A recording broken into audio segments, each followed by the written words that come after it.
What is up, guys, and welcome back to another Grimlock video. Today we're going to be going over the Windwalker Monk specialization in PvP. This will be an ultimate guide, so this is going to include every talent build that I can think of that's currently viable in PvP, as well as gearing, rotation, macros, pretty much anything you're going to need to step into the arena or solo shuffle or even battlegrounds as a Windwalker Monk in the patch 10.1.5. Now, if you enjoy this type of content, please feel free to leave a like, drop a sub, and write a comment down below. It helps the channel grow significantly, and I love each and every one of you. Thank you. Alright, so to kick things off, we are going to look over at the monk side of the tree for our talents. Now, there's a couple builds you can run on the monk side of the tree, but this one is the one that I've had the most success with so far. So we are going to pick up Soothing Mist. We get Rising Sun Kick passively as a Windwalker. Tiger's Lust is a must. You have to pick Tiger's Lust. Super good. Improved roll. This just gives you additional charges of roll. I do take Calming Presence. Now, there is another build that doesn't take Calming Presence, but I think the reduced damage is pretty noticeable. I do take Disable. I think Disable is just insane because not only is it a slow, but you can press it again on any snared target and it will root them, which is very good versus a lot of melee, etc., especially when you're kiting. I do take Tiger Tail Sweep, two ranks of this, so that your leg sweep is massive in distance. I think it's like a solid 8-yard range or 10-yard range or something like that with it, which is really good. I do take Vigorous Expulsion. Expel harms, healing is increased, and its critical strike chance is increased. There is another build that takes Improved Vivify, but we don't take it with this one. Detox I don't take. This would be a take if I fought against a lot of rogues. This also is really good versus Unholy Death Knights because you can dispel certain things from them. You can also dispel Devouring Plague because it's a disease, so this is pretty decent into Shadow Priests as well. We obviously take Paralysis, one of the more important abilities you have to take. We take Grace of the Crane. This increases all healing taken by 8%, which is pretty noticeable. This can make a heal you for actually quite a bit more than what it's supposed to, and this also increases the healing of things like Chi Wave, which is also very nice. I don't take Vivacious Vivification, what a tongue tie, but with another build I do. I really enjoy having an instant Vivify every 10 seconds because it feels like every couple of buttons I press, I can just press an instant heal for 70k with Improved Vivify, but we don't take it with this build. Ferocity of Zuen is pretty much a must-take. It's just an overall 4% damage buff, which is pretty good. I do take Improved Paralysis, so that instead of a 45-second cooldown, I have a 30-second cooldown. We take Transcendence, super important for our mobility. Spear Hand Strike, which is just our kick, pretty much a must-take. I don't think I would ever not take this because, you're always going to be fighting a healer most of the time. Fortifying Brew, just one of your defensives, you have to take this. I do take Chi Wave over Chi Burst. I mean, just the fact that this is a 30-second cooldown and a cast is really bad. If this wasn't a cast, this would be kind of considerable. But if you look at the damage, so it's 5,800 here. This one in 2 bounces does that much damage. So and it bounces 7 times. So on top of the healing it does is crazy. You can heal for about 50k to, I would say close to 50k with this, if it's just bouncing around every single time you press it. So it's pretty good. Definitely don't take Hasty Provoke. I don't know why anybody would. I don't think this works in PvP, but it would be really funny to see. Ring of Peace, super good, super solid ability. You can knock people off edges. You can lock them into a corner with this. You can interrupt spell casts. It's just overall a really fun ability. A lot of skill cap going on into that. Fast Feet is a must pick. You have to get this talent.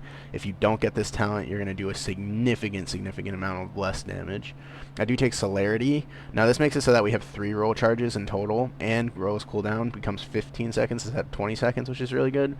Cheeto Burrito is not bad though.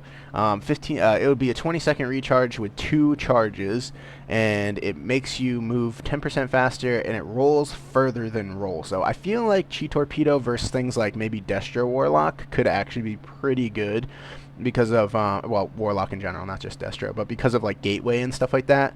Chi Torpedo is gonna pretty much get you so close to a gateway's distance, unless it's an improved gateway, that this might actually be worth taking. But either way, I would play around with that a little bit and see which one you like more, but almost everybody's going Celerity right now. I do take Iron Shell Brew. Now in 3s, I actually take Expeditious Fortification because I like the 4-minute cooldown of Fort Brew, but having Fortifying Brew increase my armor and my dodge is also kind of nice. It's pretty fun to play around with, so that's something as well.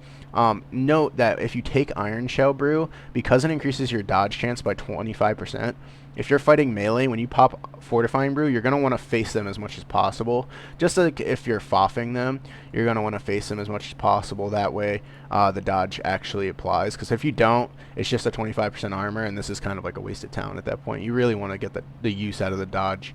Also, if you're fighting against like casters, Iron Shell Brew is useless because they go through armor and they don't get affected by dodge, I don't believe. So, yeah. So I think Iron Shell Brew, if you're fighting against like 2 casters, you might as well go Expeditious Fortification anyways. So something to think about. Profound Rebuttal. This just makes Expel Harm's crit healing increase by 50%, which goes really well with Vigorous Expulsion because this increases the critical strike chance. I do take Yu'lon's Grace. Sometimes I take Diffuse Magic. It depends on the composition. Diffuse is really good versus mages, in my opinion, because you can actually get yourself out of route outside of Tiger's Lust, so that's kind of nice alone. But if you're playing with like a Holy Paladin or something, you can most likely take Yu'lon's Grace. It just absorbs so much damage. I mean, in like a 3-minute game, Yu'lon's Grace can absorb like almost 1,000,000 damage just alone, whereas Diffuse Magic is a 6-second window, and you would only have it up for 12 seconds in a 3-minute game if you're pressing it off cooldown. So, I mean, Yu'lon's Grace is pretty great. I do take Dampen Harm. Dance of the Winds is interesting, but I haven't tried it. I don't know how much it would actually matter. I feel like Dampen Harm is just significantly better. 10-second shield wall is pretty crazy. I believe in PvP it's 30. Let's see here. Yeah, it's 30 to 50% in PvP compared to 20 to 50%, and that's actually huge. So that means that everything is doing 30% less damage to you for 10 seconds on a 2-minute cooldown. It's basically a shield wall at that point. Very strong. Take Improved Touch of Death. This just allows you to touch of death players, which is great. You know, it's kind of needed. It's like a 15% health execute at that point. So, you know, anybody that drops to 15%, you have a chance of killing. I say a chance because sometimes it bugs out, and also sometimes Touch of Death for some reason just doesn't want to go off. Expel Harm's healing is increased by up to 100% based on your health missing. This is huge. So like when you go to Transcendence behind a pillar and you come back, or you go to Transcend behind a pillar and you Expel Harm, you can get back as soon, like pretty fast. And the reason why I say you want to Transcend first is because we do take Escape from Reality, and Escape from Reality just increases your Vivify healing. Alright, it allows you to cast Vivify on yourself, and it increases the healing of Vivify, which is kind of nice, so you can transfer back, heal yourself up with Expel Harm, Vivify, and then transfer back into the fight, which is super good. That's also why we use Escape from Reality. It just allows kiting really easy. And we play Close to Heart. This just increases your healing by another 8% from all sources, which stacks with the Grace of the Crane, which is 16% increased healing to you. And it also provides your allies with the same benefit. So if your Chi Wave happens to bounce to them, it's also going to be healing for more, which is really good. So yeah, that's the Monk side of the tree. And we're going to be getting over into the Windwalker side. Alright, so looking at the Windwalker side of the tree, we obviously pick up Fist of Fury, Touch of Karma. I do take Ascension with this build. Now there is a build that doesn't run Ascension, but I do take Ascension. So take Power Strikes. We take Widening Whirl. So this is another, like, iffy. So some people will actually go the Touch of the Tiger instead of Ascension and Widening Whirl. So they'll go something like this. For instance, I'll go, let me do this. Let me do it like this, like that. So that's some people's build. Some people do this exact build. I actually prefer going Widening Whirl and Ascension because Ascension is really good. Having increased Chi, the energy, and the energy regeneration just feels like I have an endless pool, whereas if I don't run this, I actually feel like I run out of energy every now and then, which is a weird feeling for Monk.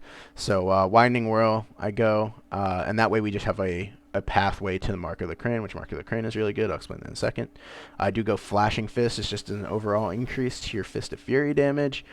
Can't hate FOF damage. I mean, FOF is insane. This is another increase to FOF damage, so just 2 stacking modifiers here.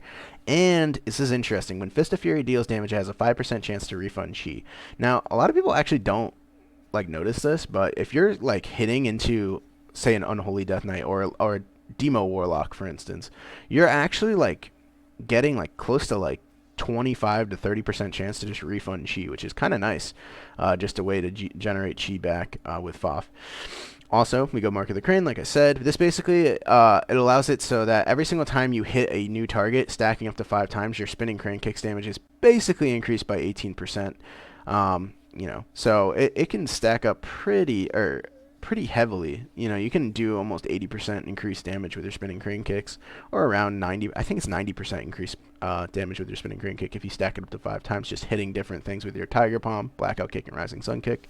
So, for instance, if I hit this Cleave Training Dummy here with a Tiger's Palm, hit this one with a Blackout Kick, hit this one with a Rising Sun Kick, hit this one with a Tiger Palm, and then hit this one with a Blackout Kick, you'll see that I have 5 stacks of spinning crane kick.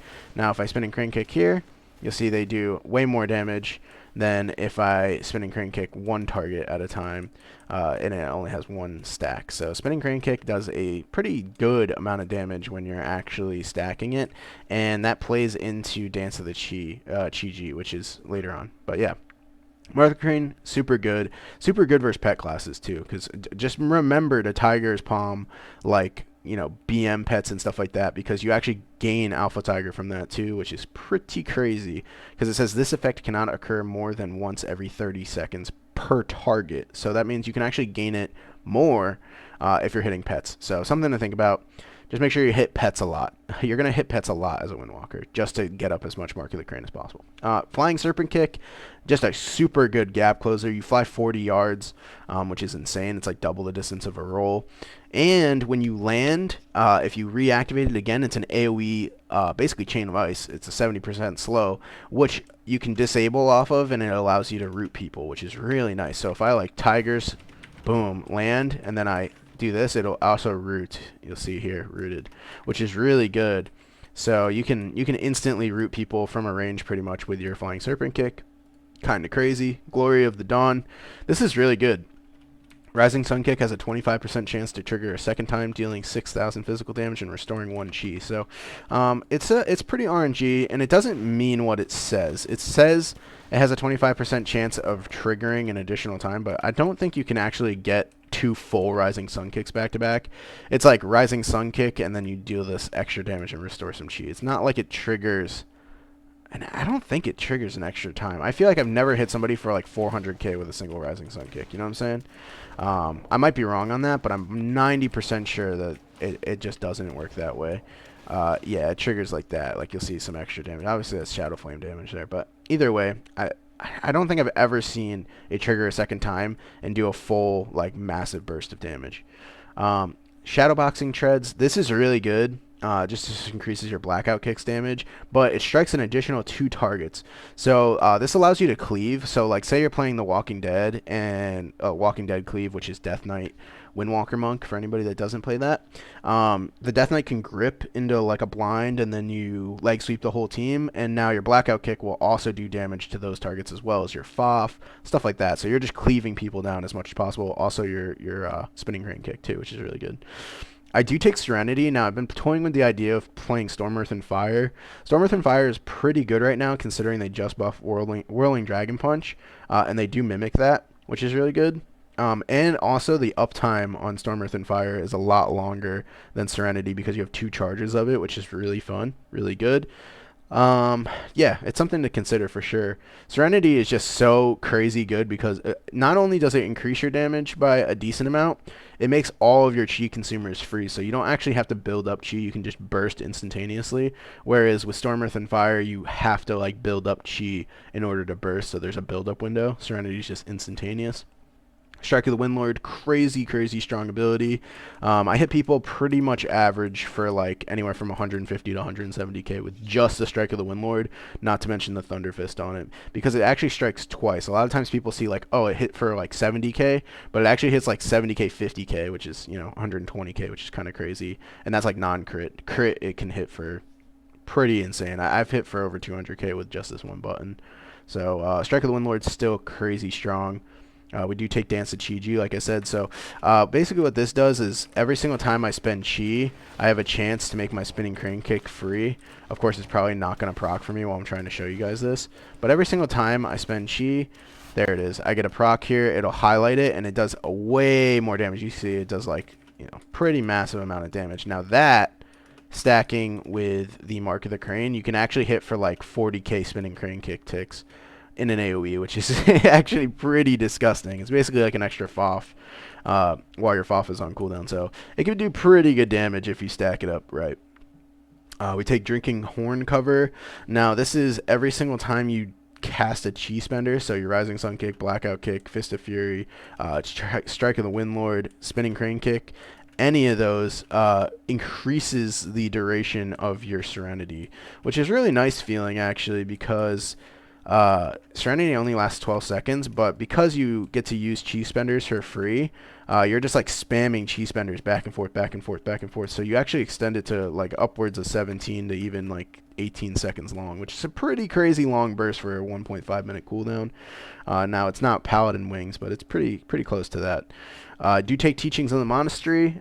This is disgusting. So Tiger Palm causes your Blackout Kick to strike an additional time, stacking up to 3. Now, I'll show you why this is important. But Blackout Kick also has a 12% chance to reset the remaining cooldown on Rising Sun Kick, which means you can actually Rising Sun Kick, Blackout Kick, and then Rising Sun Kick again during your burst, which is really strong. In 3 globals, you're doing like easily over, you know, probably 350k damage. But the way the Tiger Palm extending your Blackout Kick, or it adds to your Blackout Kick strikes, the way I normally do it is I Tiger's Palm, I Expel Harm, Tiger's Palm, Chi Wave, and then I'll Tiger's Palm again. Now that already stacked it up to 3, so when I press Blackout Kick the next time, you can see it does 3 strikes of damage, which is pretty crazy for a single global. You can see I did over 120k, or I did about 120k with a single hit. Now I think that must have struck another target or something like that, but it did like 60k really. The thing is Blackout Kick cleaves, right? So if I pop all my burst, and so let's do this for instance. I'm gonna do this real quick. Do that, and I pop my burst and I Blackout Kick. Like, let me do this, and then I Blackout Kick here. Look at that. One Blackout Kick here did almost 500k damage because it cleaved 5 targets at the same time. But, you know, if it's 2 targets or 3 targets, that's about 250k on top of your Rising Sun Kick, FOF, Rising Sun Kick. You know, you could just, it's pretty disgusting AoE damage. Really disgusting AoE damage, actually. So it is important before you pop burst, you want to stack that up as much as possible and try to hold back pressing your Blackout Kick. Now, obviously, in normal rotation, you're probably going to want a Blackout Kick just to drop some Chi. But if you want to drop some Chi for free and not have to use your Blackout Kick proc, you can always spend it on Spinning Crane Kick. It's not the end of the world. So, like here, you see, I can just do that over and over again. That way I don't feel like I'm capping out my Chi for no reason. It is pretty disgusting, though, how much damage Blackout Kick can do. I think a lot of people are neglecting how strong it is, purely because of Teaching of the Monastery. Just the way it stacks up to 3 times, and the AoE, it's just so gross. But either way, we take Thunder Fist. Thunder Fist is really good. Now, the way Thunder Fist works, a lot of people don't understand this, but it actually goes off of your auto attacks. So if you FOF or something like that, you won't actually be able to, you won't get the ticks coming off of Thunder Fist. Also, Thunder Fist activate, like you gain Thunder Fist per each enemy struck. So if you're fighting like a pet class, for instance, you're gonna want to hit as many targets as possible. So like I'm gonna want to hit these 5 targets. You see I get 4 here, 4 stacked up. Now if I FOF, you can see it's not going to use any of them during the FOF. That's because it's based on auto attack. So if I auto attack here and I auto attack here, it just disappears there. But you can see Thunder Fist does a significant amount of damage, and because it stacks up based on targets hit, like I said, you want to hit as many targets as possible. So if you have to hit a Warlock mob, it's almost more worth to Strike of the Windlord, the Warlock mob, and then have Thunder Fist on whoever you're about to attack, like 5 stacks of it. If you have 5 stacks of Thunder Fist and you're going in to burst somebody with like Serenity and stuff, you will absolutely destroy them. You'll actually delete them. So Thunder Fist is pretty gross. Just make sure you're striking as many targets as possible with your Strike of the Windlord when you can. That way it stacks up a lot. Empower Tiger Lightning. Now this is actually really gross. It strikes your enemies with Empower Tiger Lightning every 4 seconds, dealing 10% of the damage you and your summons have dealt to those targets in the last 4 seconds. So what this means is when I Zuen, if I pop Burst immediately after, he's going to store up a lot of the damage I'm going to do. So like watch here for a second. I'll show you. I'm just going to do a little bit of Burst here. Alright, I want to see how much this Tiger's Lightning hit for. So we're going to look here. So you can see Empowered Tiger Lightning, I had a hit for 75k. So passively, while Zuen is just melting people, he's also hitting really hard numbers because he's storing up your damage and then releasing your damage, and storing up your damage and then releasing your damage. So it's pretty gross the amount of damage you actually gain from just this one talent alone. Now, I know some people have tried Fury Zuen. It is not that good because you want to FOF like pretty much, I mean, I wouldn't say off cooldown because we have Transfer the Power, but you definitely want to FOF pretty consistently, and this doesn't build up fast enough at a 1% chance per stack. If it was like a 3% chance per stack, this would actually be a lot better. Like, this would be played a lot more. But the fact that it's 1% chance per FOF, you're basically going to get max 20% chance when you FOF to, like max, I mean max, 20% chance the next time you FOF to invoke Zuen. And then if you FOF and it doesn't invoke Zuen, it resets the stacks, I believe. So that's kind of a trashy ability, sadly. But yeah, so we take power, we take Rising Star. Now Rising Star got nerfed, but it's still ridiculously strong just because it increases the crit strike damage of your Rising Sun Kick by 16%. I wonder in PvP how much that is. Let's see here. It's got to be 8%, right? It doesn't actually say. But yeah, 16% crit damage is pretty crazy. I'm still hitting people for over 200k with Rising Sun Kick sometimes just because of Rising Star. Take Zuen's Battle Gear. Rising Sun Kick, critical strikes, reduce the cooldown of Fist of Fury. Now this is amazing because Fist of Fury ends, your critical strike chance of Rising Sun Kick is also increased by 40%. So they play hand in hand with each other. And also because we take Skyreach, if I like punch something randomly with Skyreach and I Rising Sun Kick it, I'll get my FOF back way faster. So say I'm fighting something like this, and this thing can't be affected by Skyreach. You can see it has Skyreach Exhaustion on it, but I want to get my FOF back faster. I might just go punch this thing, get my Skyreach, get a crit. I'll punch another thing. Let's see if I can get my Rising Sun Kick back, get a crit, and now I already have FOF back, and it's only been like 3 or 4 seconds. So you can actually get FOF back really fast, especially if you need it for like parrying stuff, like they're about to do big damage. Just start tab targeting things and Tiger's palming into a Rising Sun Kick over and over again. You just Tiger's Palm, Rising Sun Kick, Blackout Kick to reset the Rising Sun Kick, and etc. You just spam these 3 back and forth. That way you get your fists back as fast as possible. We do take Transfer the Power. Now, this is pretty good, but it is nerfed in PvP, I believe. So in PvP, it stacks up to 30% increased damage for your FOF, which is kind of nice. So basically, you're just going to rotate, Rising Sun Kick, Blackout Kick, Rising Sun Kick, Blackout Kick as much as possible. And you can see I have 10 stacks of it here. So my next Fist of Fury is going to do 30% increased damage. So let's see how hard this can hit right here. So I'm hitting for 84k non-crits. Now, if those were crits, it would hit significantly harder. But you can see just non-stacked up Rising Sun, like non-stacked up Transfer the Power FOF ticks for way less. I mean, way less. You're talking 20k less per tick on the PvP training dummy. Now, versus an actual player, it might be like 15k per tick, but still, 15k per tick non-crit is crazy.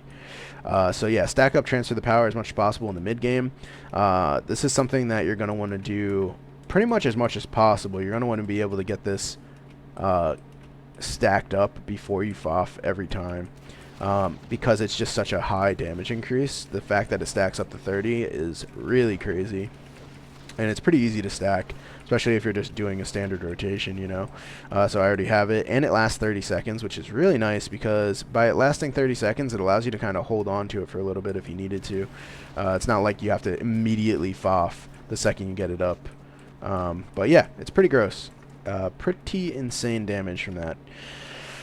We do take Whirling Dragon Punch. It did get buffed, and it is a monster truck in PvP. I mean, you can hit for I've hit for like 40k ticks of this, and it's AoE, and it ticks for like, I don't know why it says it does like one bulk amount of damage. It doesn't. When you press it, it actually hits like, you see how it hits like 3 or 4 times there. So you know, you can see right here, yeah, it hits 3 times. So I've hit for 40k ticks with it AoE, which means I've done 120k AoE with that. So not only do we have Rising Sun Kick hitting for like 150 to 200k, we also have Foff ticking for like 50 to 80k on average. Then we have Blackout Kick also hitting for like 120k because it strikes 3 times. And we have Strike of the Windlord also hitting for like 150k. And Whirling Dragon Punch hitting for like 120k during a burst. So pretty much every button we're going to press is going to do over 6-figure damage, which is pretty gross.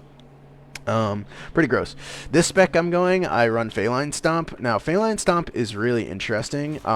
You press it, it just makes people take more damage, makes them heal for more, which is really good. You can see with Faeline Harmony, you can actually reset it fast. So like right there, I got a reset. But I noticed that if I'm not in combat with somebody, but I want my Faeline to reset, I could just spam Soothing Mist, and my energy regen like carries it. So say I'm like in the middle of nowhere, and I'm like, oh man, I could really use this right now, and I'm standing on a Faeline, I could just spam Soothing Mist, and that way I don't actually have to be hitting anybody. So watch, I'm spamming, and I get it back. Just keep spamming it. You don't let it channel down. You just spam Soothing Mist. So this actually allows you to reset your Faeline Stomp pretty reliably, you know, every 10 seconds or so. I mean, it could be RNG, it could be the very first tick of it too. So it's pretty good. You can definitely reset Faeline Stomp constantly just by spamming Soothing Mist. So if you needed to, you can Soothing Mist. Most of the time in combat, you're not going to do that. In combat, like when you're fighting people, you're going to be, you know, obviously hitting your abilities, but a lot of the times stuff like this just resets it anyways. So like that, boom, resets it, stomp again.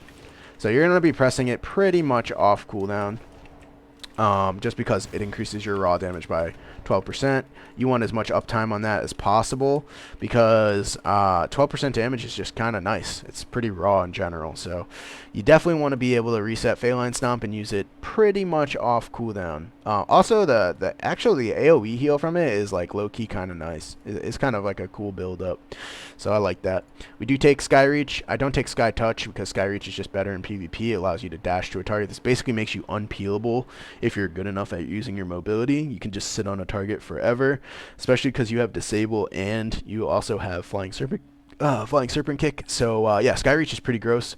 Also, the way Sky Reach works, when you Tiger's Palm somebody, it increases the critical strike chance by 50% on them for 6 seconds. So it's a super tight window. Now, if I'm gonna like attack somebody in PvP, a lot of the time, like if I'm like, oh, I want to mainly hit one target, like, oh, I know I want to kill a ret, right? I'll attack like the teammate at first just to build up some chi. And then when we're about to go, I will set up my burst like this and Tiger's Palm, and then burst into the Tiger's Palm. That way I have all the effect of the Sky Reach. You can see most of that stuff crit right there, which is pretty disgusting. You know, like that. That way my burst does a significant amount more damage to the person I'm trying to do. So a lot of the times I'm trying to save my Sky Reach proc for who I'm about to burst down, especially in the opener of games. In the mid game, you're probably going to just send it without the Sky Reach buff, unless if you're making like a really heavy swap to somebody. So yeah, something to think about for sure is just saving that Sky Reach proc instead of sending it immediately, because a lot of times what I see people doing is like, oh, I'm gonna train and kill this target, and they'll Tiger's Palm, which is fine, you have to generate chi somehow, but the problem is they'll Tiger's Palm and then they'll completely waste the Sky Reach proc on just like raw like base damage, where you can actually get it to like almost, you get a 50% chance increased crit on top of your already like 20% chance to crit. So like a 70% chance to crit with Strike of the Windlord compared to a 20% chance to crit with Strike of the Windlord. I'll take the 70% chance any day of the week, especially when Strike of the Windlord. Let's see here. How hard did it hit? Let's see if I can find it. One cast hit for 120k, and one of them was not a crit, so the offhand crit actually, so it was a little bit less, which is pretty crazy, dude. It's pretty insane. So yes, get as much use out of your Sky Reach as possible. We do play Invoker's Delight, which is a 33% haste buff on your Zuen proc, which is pretty crazy. It lasts the entire duration of Zuen too, so you know when you don't have it as well, because Zuen lasts 20 seconds. It lasts 20 seconds, so basically you're just able to give yourself a Bloodlust. Now, that stacks with Alpha Tiger, so Alpha Tiger is an honor talent. You're going to be taking this 100% of the time. Attacking new challengers with Tiger Palm fills you with the Spirit of Zuen, granting you 20% haste for 8 seconds. Now, you can't get it more than once per person, like for 30 seconds. So you'll see I have a Tiger Palm right here, or the Alpha Tiger up, and then if I want it again, I just strike another target. It transfers because it's just a buff, which is kind of nice. And then I want it again, I strike another target. So you can just constantly be striking new targets, and you'll get it up. You can have a lot of up. You can have probably 80% uptime with Alpha Tiger, which is really important because we don't take any haste items, which I'll explain later on. So you definitely want to get Alpha Tiger up pretty much as possible, because you want to get that haste as much as possible. We do take Faeline Harmony, by the way. Which basically allows me to reset the Faeline Stomp more, and this is also what you get the 12% increased damage and healing from. So yeah, that's the monk side of the tree. At least that's what I play mainly. So this is the main build. Now I do have a Bonedust brew build that doesn't use Faeline Stomp at all, and it doesn't use Rising Star at all. I'll show you guys really quick the way to burst with the Bonedust brew build, but basically this is exactly what the Bonedust brew build looks. I don't take Dance of Chi-Ji, I take Rushing Jadewind instead. I take Crane Vortex, Bonedust brew, and then Attenuation. So the way I build Bonedust brew back faster during Bonedust brew is I make sure I Rushing Jadewind first, which allows the ticks from Rushing Jadewind to proc Attenuation. So let's see here. We're going to press this, burst. Oh, I accidentally didn't press my Bonedust brew, but you get the point. We get it back pretty fast. You can tell how often I don't play this build, but either way, you can see I knocked almost 40 seconds off of that in 10 or so, which is pretty crazy. Bonedust brew is our second top damage. I've seen Bonedust brew proc and hit, you can hit a Rising Sun kick into Bonedust brew proc for almost 300k and one global, and then your FOF ticks also are pretty disgusting. So Bonedust brew is pretty good. It's just really RNG, and it's not as consistent at all as Faeline Stomp. So if you're looking for really ridiculous one shots and fun times, I would suggest running Bonedust brew. But if you're looking to play a little bit more seriously, I would suggest playing Faeline Stomp. But yeah, Bonedust brew, it is pretty fun. I'm not gonna lie. I enjoy playing it. I think it's pretty hilarious. But yeah, you don't change much with Bonedust brew to Faeline. It's basically just you're taking off all of these from Faeline, and you're applying them here, and you're also taking off Dance of Chi-Ji, because you don't need it, because you're really not going to use it much with Bonedust brew. You're just going to be using your Rushing Jadewind. And yeah, so that's Bonedust brew. And we're going to get into PvP talents in a second. Alrighty guys, so to go over the PvP talents, I do take Grapple Weapon most times. Obviously, I don't take this versus casters. I'll take this versus, Arms Warrior. I don't take this versus other monks. Now, some people do take this versus other Windwalker monks. I actually don't know what you lose when you get your weapon grappled from you as a monk, because pretty much everything you do is melee range. For some reason, I have a feeling you can't Fist of Fury. Let's see. If I don't have weapons equipped, what can't I do? If I don't have weapons equipped, yeah, I can't Fist of Fury. So if you grapple a Windwalker's weapons, they cannot Fist of Fury. So it's kind of good, but really I'm more worried about Rising Sun Kick, and sometimes it's not worth taking versus Windwalker monks. It depends. It depends though, because most of the comps you're going to be playing against with Windwalker monk, they're going to be playing with something that you want to grapple their weapon anyway, so it's not bad. But I'll either take Grapple Weapon. I do take Ride the Wind sometimes versus Frost Mages and Mages in general. Arcane Mages, for sure, you want to take Ride the Wind. This clears their slow from you, and this also makes you immune to the slow if you stay in the wake of the wind. So I want to show you this really quick. If I do this, you can see it's like a pathway here. As long as I stay in this pathway, I'm immune to slows, which is really good, and I have increased movement speed. So, and this applies to all of my allies as well. I'm assuming Ride the Wind is probably really good in Battlegrounds as well, because you're just applying it to all your teammates, which is great. Tiger's Eye Brew is garbage. I haven't played it, but I'm 90% sure this is trash. This basically just makes your physical damage become like magic damage, but it makes the damage reduced. So I guess if you're playing against like TSG or maybe even Ret War, this might be pretty good.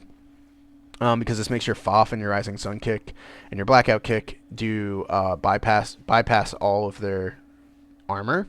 So you actually hit maybe a little harder versus them, but the fact that it reduces your damage naturally is a little unfortunate.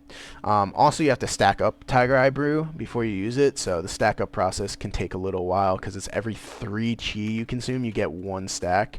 So, you know, you're talking every single time you Rising Sun kick, Blackout kick, or every single time you Fist of Fury, you're going to be getting a stack of Tiger Eye Brew.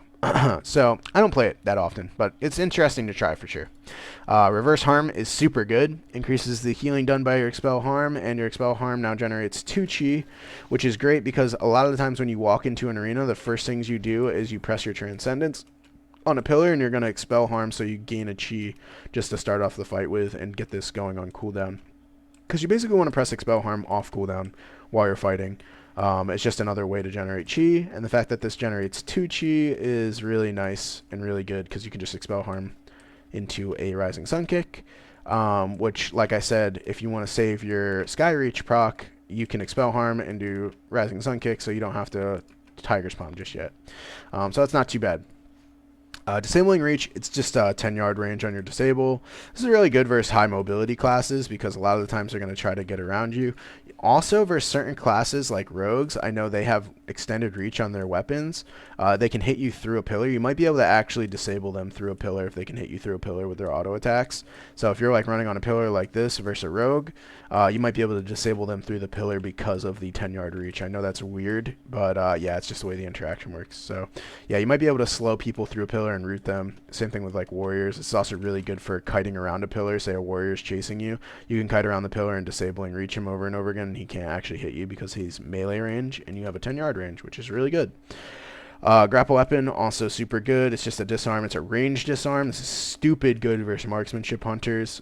It's also really good versus pretty much any spec of hunter. I don't play it versus BM hunters though specifically because the pets do most of the damage, and when you grapple their weapon, you can still kill command, which is like 90% of their damage. But yeah, so I don't play grapple weapon versus BM hunters, but I play versus everything else.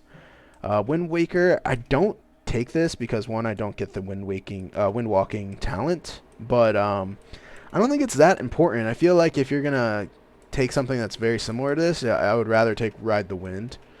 Yeah, so I would take Ride the Wind. But Windwaker might be pretty good in something like RBGs, because if you have Wind Walking, everybody around you gets a passive 4% increase, and then this increases that even more. So it's kind of nice. You know, you can get a pretty good amount of passive mobility walking with you with Windwaker. But yeah, in normal arenas, you're not going to take this. Pressure points is useless. Killing a player with Touch of Death reduces the remaining cooldown by 60 seconds. It's a 3-minute cooldown. It's pretty much useless. You're not going to use this at all in PvP. I guess in BGs you could play pressure points. So something that's really cheesy that you could do is you can run Forbidden Technique, and you can run Fatal Flying Guillotine. Now this is an AoE Touch of Death. And you can run Fatal Touch, which reduces it by another half a minute, and then this is another 60 seconds, so it becomes like a 30-second cooldown. And you can actually kill pets and drag the pets near people and Touch of Death the pet, and it'll kill the player. So if you're playing against a lot of pet classes for some reason, I guess it's something you could try, is running like super heavy into Touch of Death build and Touch of Deathing pets and just hoping to Touch of Death a player every 30 seconds. It's pretty scummy though, so I would highly suggest against it. So, but in Battlegrounds, I could actually see this being legitimate. But you just have to make sure you're running against a pet class. I mean, I guess you could do it in Battlegrounds playing against normal players, but your damage is going to be significantly nerfed trying to go a specific build to play around Fatal Flying Guillotine. Yeah, so yeah. Basically, I wouldn't run it, but it is possible. It's there for a reason, right? And then Perpetual Paralysis. This isn't actually bad. This is pretty good versus BM Hunter because you can immediately paralyze both of their pets. So it's good in the 1v1 versus BM Hunter. The only thing is like in actual threes, in actual arenas, you're not really going to be You're not going to be paralyzing 2 targets at once. You're just going to be paralyzing like a healer. So like that'll be the healer that I paralyze. So it doesn't matter because a lot of times healers play very far away from their teammates, right? So you're not going to actually end up paralyzing 2 targets at once, and instead this is just reducing the range by 5 yards, which is kind of screwing you over. So I'd highly suggest against taking perpetual paralysis, and also paralysis breaks a lot, so something like that. I guess you could run perpetual paralysis with something like a mage. That way you can paralyze and let your mage set up some damage and leg sweep off the paralyze on the 2 enemies. Like an arcane mage, I could see perpetual paralysis being pretty good. The only problem with that is paralyzed DRs poly, so now you're DRing 2 targets on poly DR, so they can't peel themselves. But it's pretty good either way if you plan on doing a ridiculous amount of AoE damage, I guess. But you'd have to really play around that. Mighty Ox Kick is actually really good. I've been playing this a lot recently, and I don't know how I can show you, but the way it works is you say I'm attacking this person and I Mighty Ox Kick them, they're gonna go flying behind me, so this way over here. And in Battlegrounds you can toss people off edges super easily with it because it sends them flying very far, and they go like in an upward arc, so he would actually almost reach these lanterns up here, which is pretty crazy. It's actually not too bad versus certain casters like Destro Locks where they have to cast a lot, because the whole time they're in the air they can't cast. So if you're like hitting them with everything, you're hitting them with leg sweep, and then they get out of leg sweep, and you hit them with ROP, and then they get out of ROP, and you hit them with a Mighty Ox Kick, and then you get out of that, and you hit them with Spear Hand Strike, and etc. You could rotate through that a lot and make it an actual nightmare to fight against you, if they're playing Destro Lock, for instance. Now there's Storm Spirit Strikes as well, so yeah, just to go over this again, I would definitely suggest playing this against certain classes, like I said, it's pretty good. You can also force people into really bad positions. So like if I know I'm about to burst on somebody, I can Mighty Ox Kick them behind me, like behind their healer's line of sight, and then leg sweep them there, which is really good. So yeah, there's a lot of uses for it, but it's a high skill ability because you have to know where they're going to land. Storm Spirit Strikes, super good ability. Actually, it's okay. The problem is you have to strike more than one person with Fist of Fury. It summons a Storm Spirit, and the Storm Spirit just duplicates 25% of your damage, which isn't bad. The problem is like it says will mimic any of your attacks that do not also strike the target. So if you're trying to AoE cleave, it doesn't actually work because if I'm foffing 2 targets at once, the Spirit's not going to hit the second target because I'm hitting the other target. It's not bad if you're playing like with an Affliction Lock and 1 target's over here and 1 target's over here, and I hit both of them at once and then this guy ports away, the Spirit will chase them and do 25% of my damage to them, but it's pretty... If the fact that it didn't mimic... Like if it mimicked all the damage, including like when you strike somebody, it would be really broken because you just do 25% increased damage basically, right? But the fact that it doesn't strike people that you are striking is really bad. So I would not take Storm Spirit Strikes in any situation, even in normal like Battlegrounds or anything like that. It's just not worth it. Storm Earth and Storm Earth and Fire are is just a way better version, obviously. Do you take Turbo Fists? Super good, 90% slow, basically a root, doesn't DR with roots, crazy strong, and you parry all attacks from the front. So this means that if you're fighting a melee, but you're hitting a caster or something like that, you're going to want to face the melee as you hit the caster. That way you parry all the attacks from the melee. Now, you want to make sure you're not sacrificing any of your damage onto the caster, like by missing your FOF. But you do want to make sure you're facing the melee as much as possible so you can avoid things like getting, disarmed or getting kidneyed or cheap shotted or anything like that.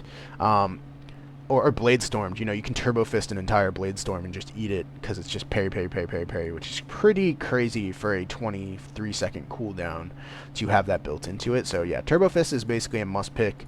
Same thing with Alpha Tiger. This third slot can change. I like taking Grapple Weapon a lot. It's pretty consistent. Mighty Ox Kick is also pretty good, though.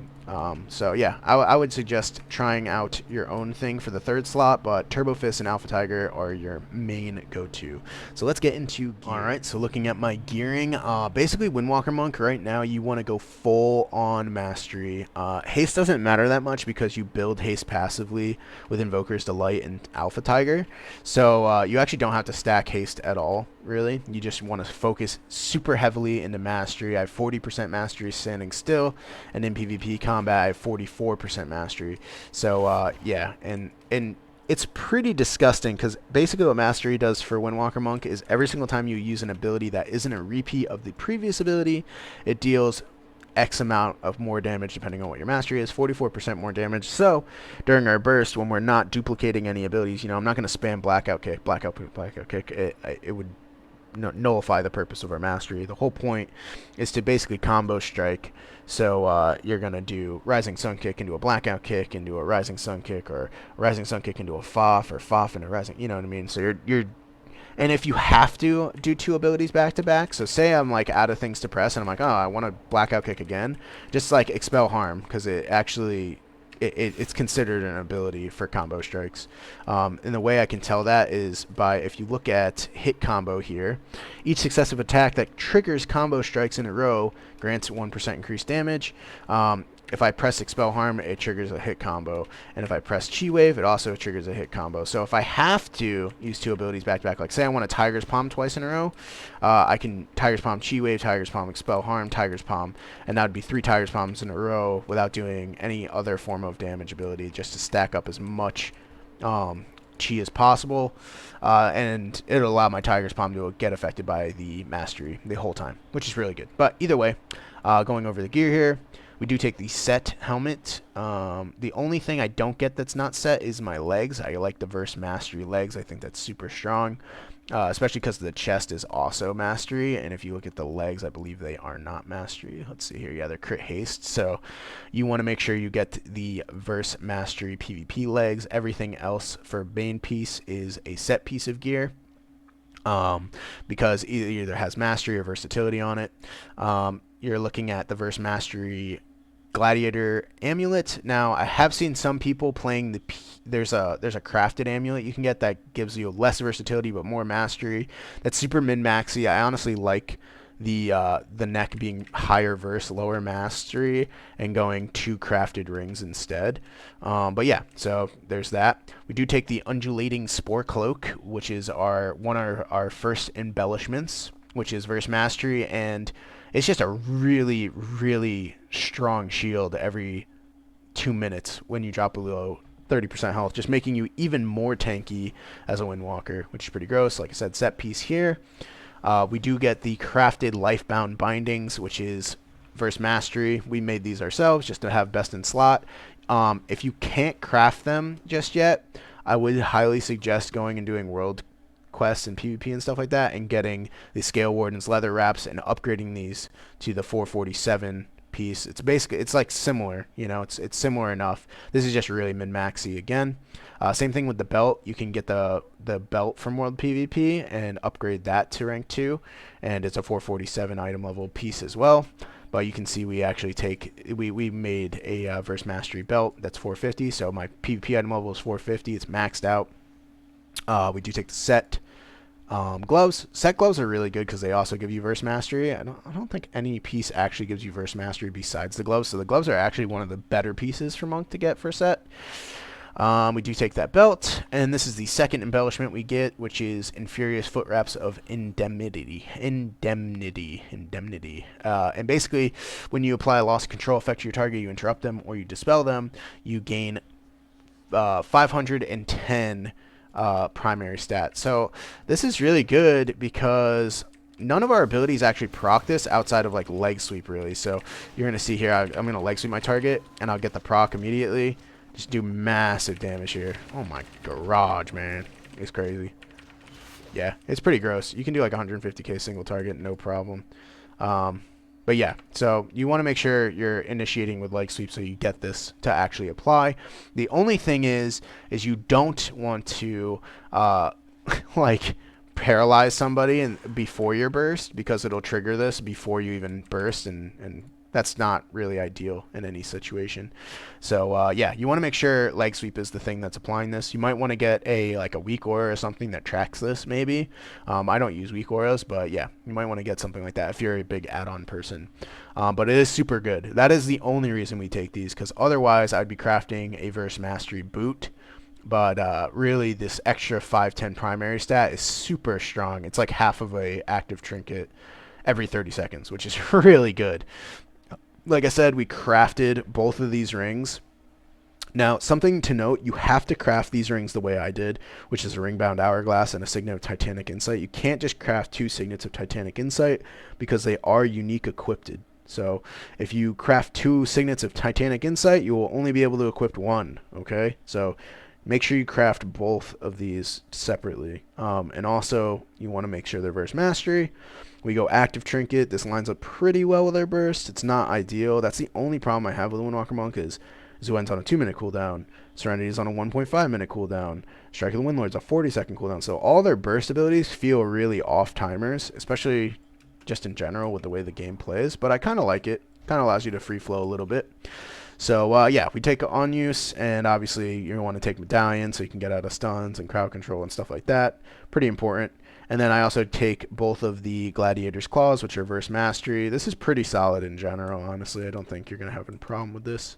Just double Verse Mastery things. Enchant-wise, we're going to go down the row here. Enchant-wise, we're looking at Homebound Speed, Accelerated Agility for your chest.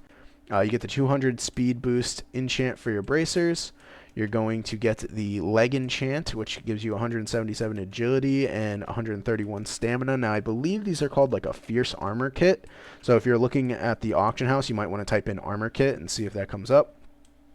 Planesrunner's Breeze. This is also a speed enchant, so you can see we have 15% increased speed just passively standing around. This is actually super important, by the way. You definitely want to go speed over anything else because 15% movement speed is very noticeable when somebody has it and you do not have it. You will like fall behind very quickly. And then we enchant the rings with Mastery. I have been contemplating enchanting them with Versatility though. Because we maxed out our Mastery pretty hard. I'm curious on if Versatility will give me more. I'm not 100% sure. Gem-wise, wait one second. Enchant on weapons, sorry. Sophic Devotion on both. Yeah, this is just best because Sophic Devotion is just your primary stat. You want to make sure you're proccing primary stat as much as possible.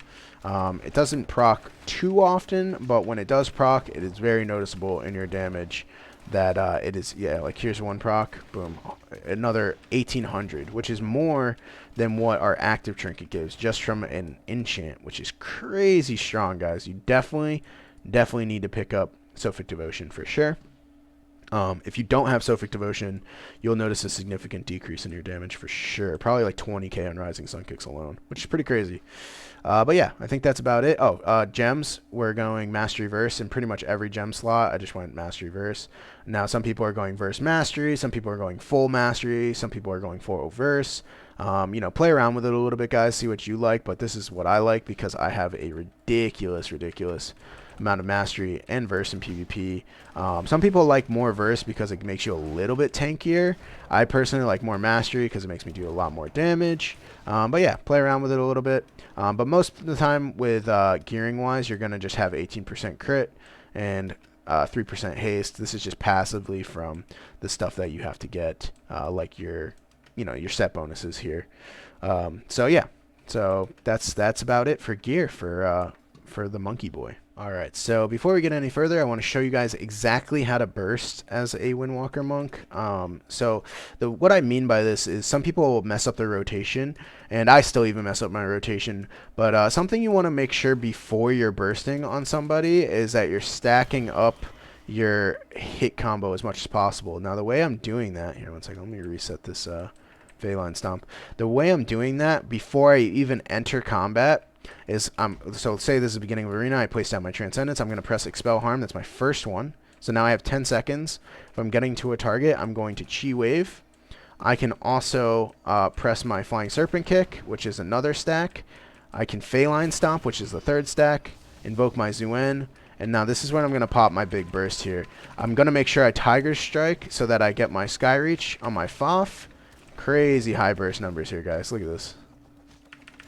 Yeah, so you definitely want to make sure, basically, right as soon as you're about to do damage, so say I Faeline Stomp and Zuen, right after the Zuen, I'm going to Tiger's Palm so I get my Sky Reach on them, pop Serenity. You can pop Serenity and Strike of the Windlord in the same global because Serenity is off global, so Serenity, Strike of the Windlord, You're going to foff off the Strike of the Windlord just to hold the stacks for a second. Let it tick down, tick down, tick down. And then off of the foff, you're going to 1-2 Rising Sun Kick. Now, what I do sometimes is I'll delay the Rising Sun Kick if somebody's around, like, 40% health. And I'll let the Strike of the Windlord, I'll let the Thunder Fist tick them down to about 20% health. And then I'll kill them suspiciously with a Rising Sun Kick for like 200k. And they don't expect it because they think I already Rising Sun Kick. So they think the damage is already gone. But really, they aren't expecting like a 200k hit randomly at 20% health. A lot of the times I use Rising Sun Kick like an execute, and it works super, super well. You'll notice it in a couple of the gameplay clips that I'm going to show in a little bit. But yeah, your rotation is super simple, guys. Alrighty, so I have some base macros for my Windwalker Monk. I do have a stop casting cast Spear Hand Strike. Basically, what that does is it allows me to stop casting Fist of Fury in order to interrupt somebody, which can be really, really strong versus like classes like Shadow Priest or Paladin. When you're foffing them and they go to cast a heal, they think you're not going to interrupt your foff to kick them, but then you kick them and Rising Sun kick them, and they can't disperse and they can't bubble, which cuts them off guard almost every time. So I do suggest having a stop casting macro in your Spear Hand Strike.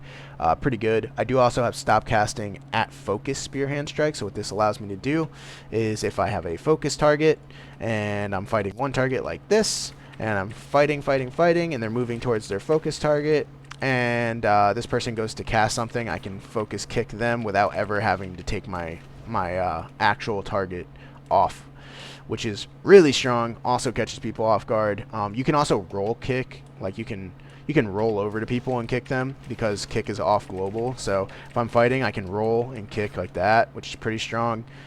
You'll catch people off guard quite a bit with that. I do have a cancel aura macro for Fort Brew. But basically I slash cast Fort Brew and use Hellstone. I have this all in one macro. It's pretty good in like 2s if you're playing with a Warlock. In 3s, most of the time, you're going to want to save Hellstone for another go. But you can Fort Brew into Hellstone, and what Fort Brew into Hellstone does is actually allow, like, it increases the healing of the Hellstone, because Hellstone restores 25% health, and Fortifying Brew buffs your health, so you're actually going to heal for more from the Hellstone, like 400k, which is pretty crazy. We do have a disable. I have stop attack disable. I'm not entirely sure if this is necessary anymore. At one point it was pretty good, but yeah, you can just basically what it's for is if you want to paralyze and disable somebody, you don't accidentally hit them. But it's still it's iffy on if it works every now and then.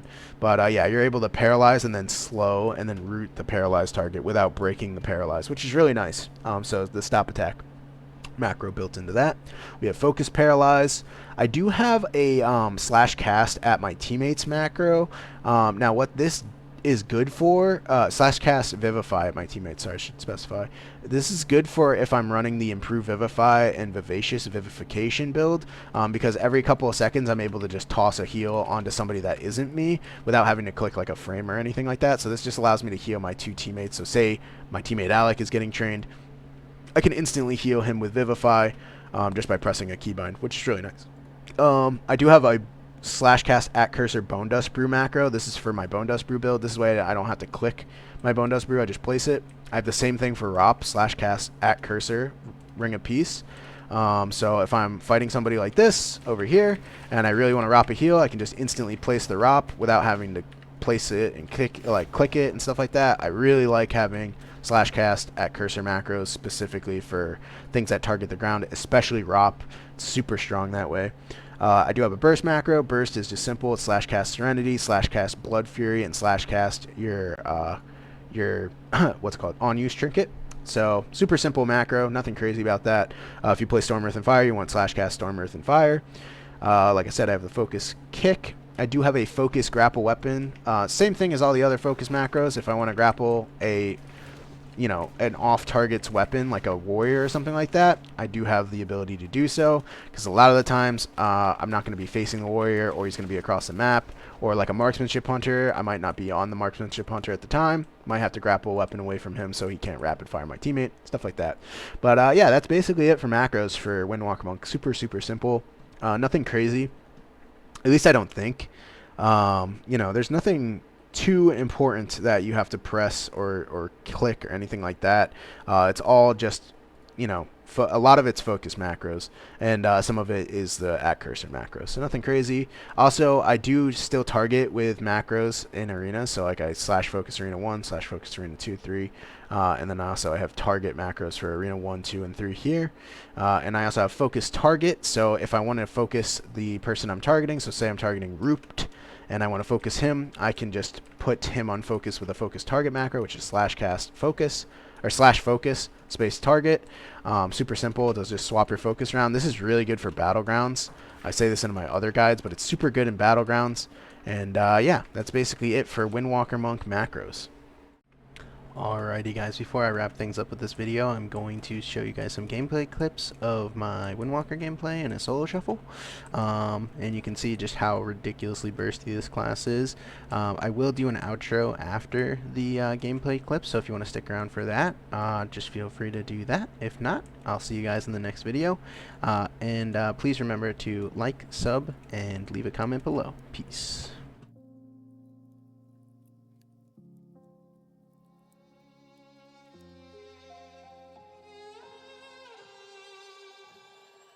Say I'm good-hearted, but I'm just getting started. Got my eyes on the target. No, no.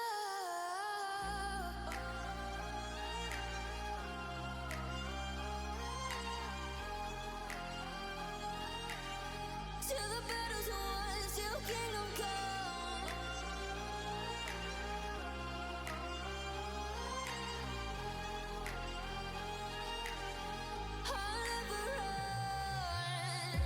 Best to give me your loyalty, 'cause I'm taking the world, you'll see. They'll be calling me, they'll be calling me royalty. Best to give me your loyalty, 'cause I'm taking the world, you'll see. They'll be calling me, they'll be calling me royalty.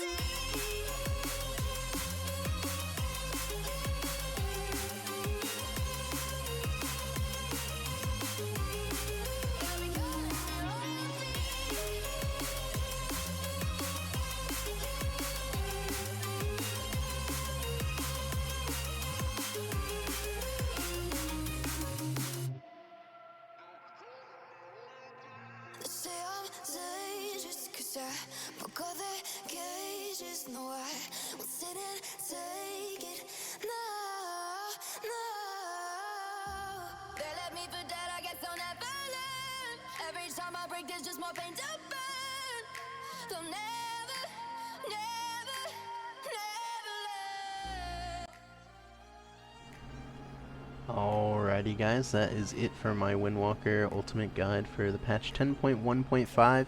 I hope you guys enjoyed the content today. If you did, feel free to leave a like and sub. It would mean the world to me. Also, if you have any comments, write them down below. I reply to almost every one of you. If you really enjoyed the content, feel free to join the Discord today. We're starting to get a little bit bigger, so it's cool to see everybody in there talking.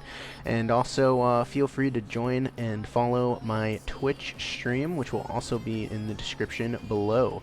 I'll see you guys again next time, and peace.